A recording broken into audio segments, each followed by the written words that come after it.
You know, I thought that managing an all-natural dino sanctuary would be a piece of cake. Let them run wild and handle themselves, right? Yeah, wrong. Turns out a lot of dinosaurs out there need a safe home, and they're all getting delivered here, apparently. So, no synthesis and no breeding. We'll have plenty of dinosaurs to deal with already. Sorry, you'll have plenty to deal with, huh? Good luck! Hey everyone, welcome back to the channel. Today we are back in Jurassic World Evolution 3's challenge mode, completing the Dolomites Sanctuary challenge. Par time for this is about an hour, 10 minutes. We're going to speed that up here, so this video is just going to be a little over 20 minutes for us to complete that entire park for us. This first part of this challenge is going to involve us putting in a few enclosures for dinosaurs that are going to be coming to us about every 2 to 3 minutes here. So we start that with our Compsognathus here that we'll put at the very front of our park. We're also going to use a lot of the modular building to make this a lot easier for us to fit all these other buildings on the sides here. So to make that easier, we're just going to use the boxes of the base of these buildings, and we're not going to put a lot of flair around these. We just want to make sure that we can fit all these in here to make this easier to manage for us, and we'll do that just on the outside of this park here. If an animal is under stress, we need to know why. Solve the underlying issue, and the rest will take care of itself. So the first part of this challenge is just going to be based on putting in all these dinosaurs on the sides here.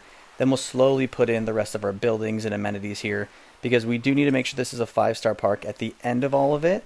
And if we don't already start from the beginning putting some of this in, it's going to make that a lot more challenging. But we do need to put our Gallimimus in here on the side here, so we're going to put that in next to the Compsognathus. Actually, dinosaurs are really no different from us when it comes to their emotional states. Comfortable dinosaurs are content dinosaurs, and content dinosaurs are more likely to thrive. We can put the Gallimimus here, and then what I'm going to end up doing is Gallimimus and Compsognathus can be in the same enclosure here. So we have this on the side here, and then we're going to start to remove the fences here as well to make this so that both of the dinosaurs can come into the same space. For both of these. And then we'll just make sure we have set up that ranger station for us to start looking at and checking out all the dinosaurs and doing the scans we need to do for them. But once we have this space built out for the dinosaur, you don't need to worry about it much more after that. We're not going to be hatching any dinosaurs or babies in this. We're just going to make sure that all of our dinosaurs are happy and aren't going to want to leave the enclosures, because the rest of this is just making sure the park is managed and we can see all the dinosaurs at any time. So we're going to put a quick viewing gallery in here to make sure that our visibility stays high. That's going to be a big part of this challenge, is making sure we can always see the dinosaurs. Well, aren't you the very model of a modern paleo park manager? Try saying that 3 times quick. So now we're going to keep putting in, just with the modular tools here for building, we can just put these boxes for all of our buildings. And this doesn't need to look fancy. This just needs to function, and that's why we're not going to use the traditional builds, because those take up a little bit more space, and I want to leave as much space here to just build the fences and the enclosures here for our dinosaurs, and not as much about using extra unnecessary space for our buildings and amenities over here. Gonna put a hotel in, and while I could have used the modular building again or just cut that down, we're just going to use one of those here to get it started. But you could absolutely just use the modular building again, as it is just a box, to keep it using a little bit less space. Eventually we're just going to keep putting buildings on the back side of this here, and that's just going to be where everything is, and then the rest of this is going to be for all of our enclosures. Starting with the next one we're going to have in here is the Nasutoceratops. So we're going to put in our control center here. We're going to get everything ready so we can start to get staff hired, and then we can start doing research, because we're going to need to start researching some stuff as well to get us to that 5-star park and to increase our visibility for dinosaurs. Eventually we're going to want to put in balloon tours and monorails to get this so that we can see everything in that limited time we're going to have after we actually put in all of our dinosaurs. If you wait till the very end to put these in, this is going to be a lot more challenging as far as like the research is concerned.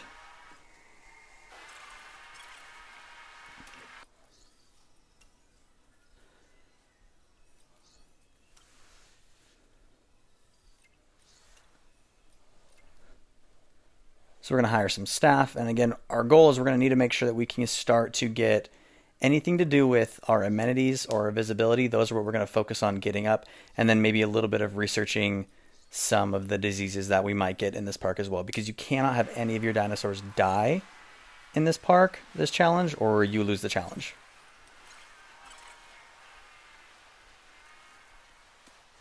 The right scenery can have a profound effect on an animal's well-being. Let's see just how beneficial it can be to these animals.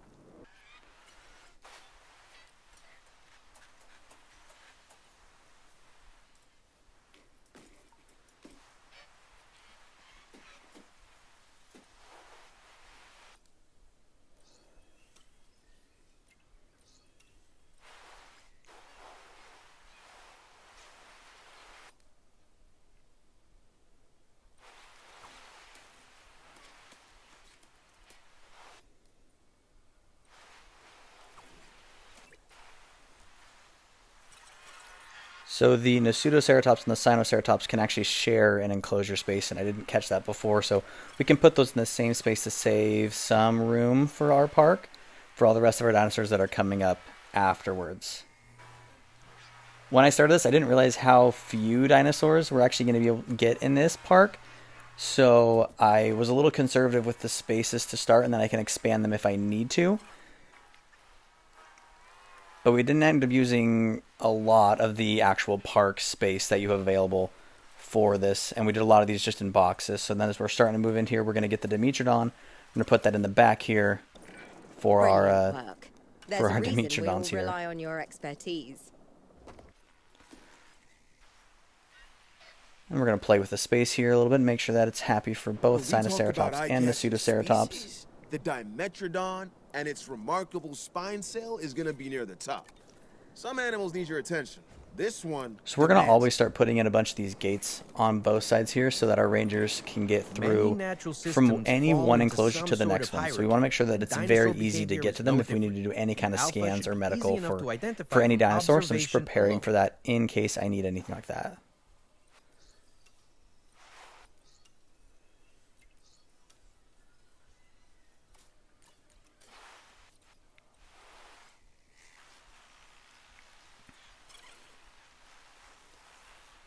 And while we're getting our Dimetrodon ready here, if you do enjoy videos like this or would like to just support the channel, feel free to hit that like or that subscribe button. We're going to continue to go through all of the challenges here, campaign mode, and eventually we'll get more into sandbox.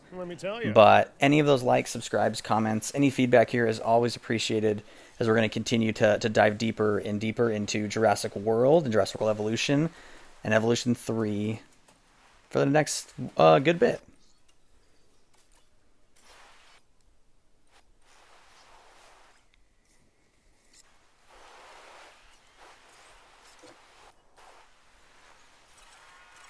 Now, Mamenchisaurus can go in the same space as both of our Ceratops here. So we're going to put it in there and see how much space we actually need for it. And if we need to, we can expand that in the front with that enclosure space that we have right in front of Dimetrodon.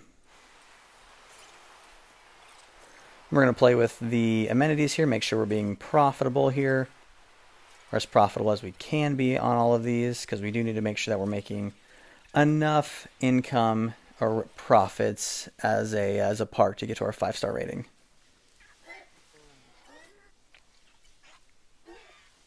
The space we have here is just a little bit too small for all three of the dinosaurs here with Mamenchisaurus, the Pseudoceratops, and Sinoceratops. So I play with it as much as I can here, but I am going to have to expand this enclosure just a little bit. But in the meantime, before that, I need to put Uteranus in this space over here in the back. And these ones aren't viewable right now to the general public here. So I know I'm going to need to put in some kind of a balloon tour or a Jeep. Probably going to be a balloon tour. That's going to be the easiest thing to put into these so that they're not damaged or attacked by the dinosaurs. So I know at this point that I need to start getting ready to research the balloon tour and get that set up. Not necessarily now, but when we get through all of our dinosaurs, we'll start to put that into here as well.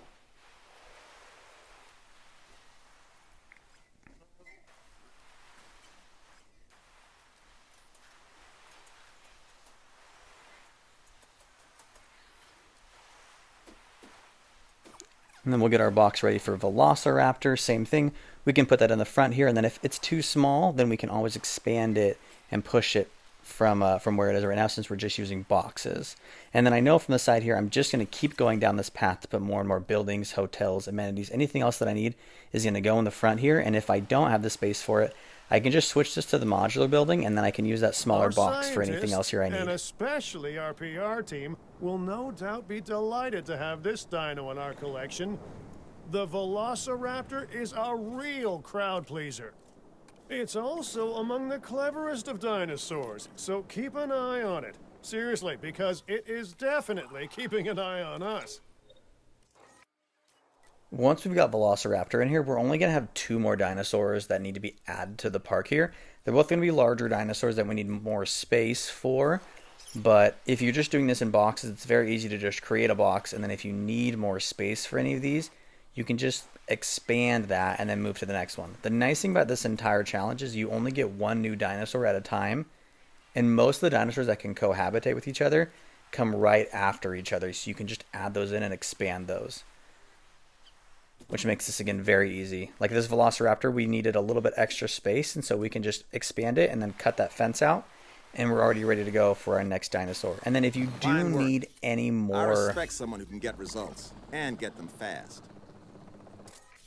If you do need any more income or money to pay for things, you can just take the helicopter and take a couple pictures, and most of the time here, you can just get everything paid for really quickly. Keystone species? It's one that has a disproportionate impact on their ecosystem compared to other organisms.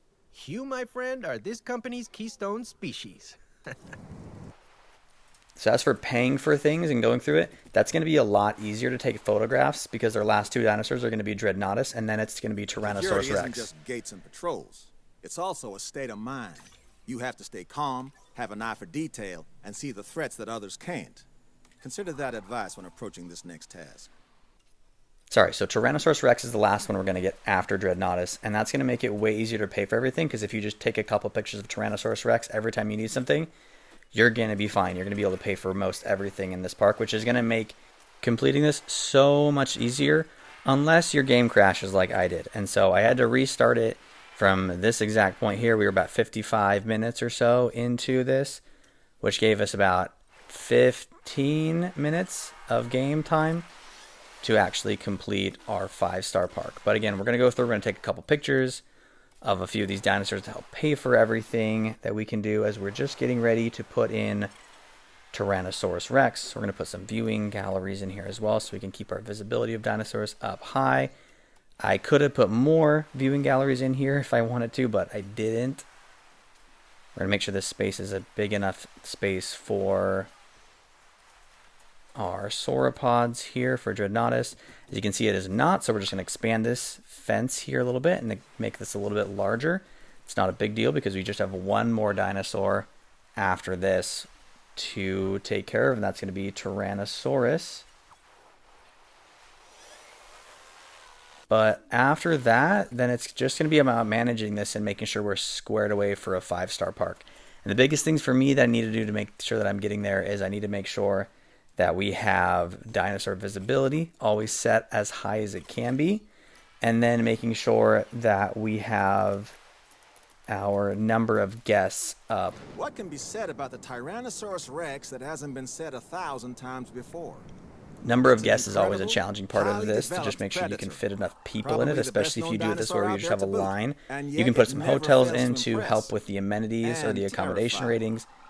But then you can also use, and as I will end up using, I just use quite a few of the different attractions to try to pull more and more people in, because you do get a boost from the attraction rating, and I definitely took advantage of that when putting this park together. Your recent great work has earned you 10 Cabot dollars. You can exchange them for goods and services at the soon-to-open Cabot Land, which is a bad idea now that I'm hearing it out loud. And I said earlier that we're going to need to put a balloon tour in. We're going to add that in now once all the dinosaurs are in and we know how far we need that to expand to be able to get to every single dinosaur. That's going to be the goal here. And then I know I'm going to start working towards making larger paths here. And then we're also going to start working towards that monorail and a hyperloop as well to make sure our transportation rating is keeping us to 100% here.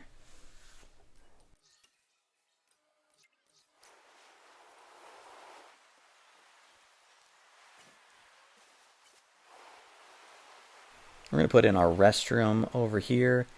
And then, like I said, this is definitely not a perfect run, but this is my run to complete this on Jurassic Difficulty. If you have other ideas and tips on how you were able to complete this as well, though, put those notes in the comments here so other people can see that as other ways to complete this park. This challenge can feel intimidating as you're not able to pause the game to slow down and think through things. But if you just take this one enclosure at a time and slowly work your way through the front part of this map here, it becomes very manageable and easy to work through. You just don't want to get too far ahead of yourself, but constantly putting in a little bit of research, taking photos, adding to these locations here with the amenities that you need slowly is what's going to get you here at the very end to the point where it's not very challenging as long as you've done all the work ahead of time to do it. If you don't do any of the research until the very end, you are going to struggle to complete this. And then if you need more money here, like I said, you're just going to go through and just take some photos of the dinosaurs. That's going to make it so you can pay for monorails, hyperloops, anything else that you want to do to complete this at the end. You continue to amaze me, and I am not easily amazed, let me tell you. So the next big things we need to make sure we do is we get that guest count up, and then we have enough income revenue coming into our park. So we're going to put in the monorail, and we're going to put a hyperloop in here eventually, but we also want to make sure we're making enough money, so we're going to put a few more shops in here as well. Again, I'm not caring about these being fancy. We're just going to use the modular squares here to make those spaces easier for us. We're going to make sure we're maximizing profit on every single one of those to just get us over the goal revenue that we need to get to. And that'll put us right over there. So now we've hit that. As long as we can keep our guest count up, we should be good to go for that. Again, my game crashed, so we needed to reload it, and this is the same spot that we were in. So we're going to keep going here. We are almost done with our park. We just need to add in, we need to do some research here so we can have a larger guest count here. Take a couple photos so we can pay for it, and then we're going to put in some larger paths, and then we're going to eventually start working on that hyperloop as well. Because the biggest thing that's going to hurt us here is the transportation rating, and then path capacity. Those are the two things that you're going to want to make sure you're keeping an eye on here at the end of our park. We're going to put that monorail in now and have that go around similar to the path we have for the balloons. It's really just there so that we can see all of the dinosaurs. This one doesn't really help our transportation rating in the same way, since it's not getting us from A to B, it's getting us from A to A in this space. So we know that we're going to need to put some kind of a hyperloop to take us from the beginning to the end. But then I'm also going to just do anything I can to keep the accommodations or the appeal rating up here. So putting in a few attractions here. Every one of these is going to boost us up just a little bit. After the first one, they start to deteriorate in how much they actually build that appeal. But if you have the money for it, I would just put in a ton of these to help with the appeal and getting this up if you need it. And I need it. Take some more photos to make sure we can pay for everything. Get us over the threshold here because we need to make sure we can pay for the Hyperloop, which costs about $1.5 million to use. I've got a task for you, and as a treat, I'm going to let you decide how to handle it. Thank me later.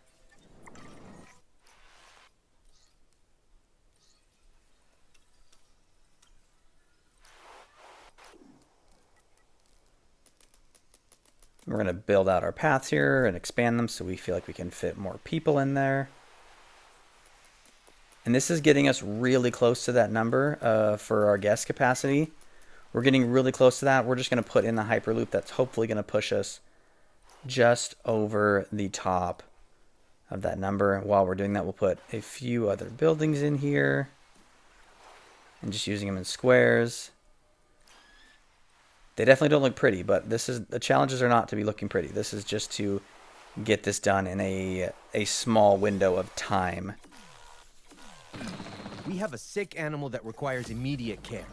If this happened in the wild, it could be in real trouble. But here we can help.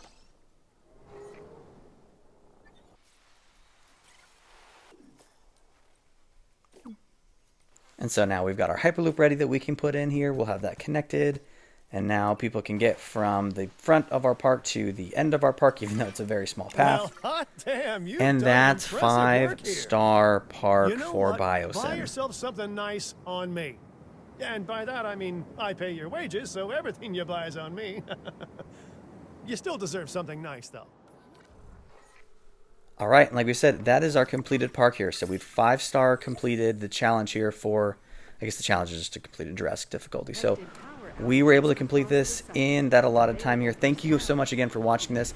If you enjoyed this, again, feel free to hit that like or that subscribe button. If you have ideas on how to do this differently, put those in the comments here. We're going to continue to go through the challenges and the campaign mode here.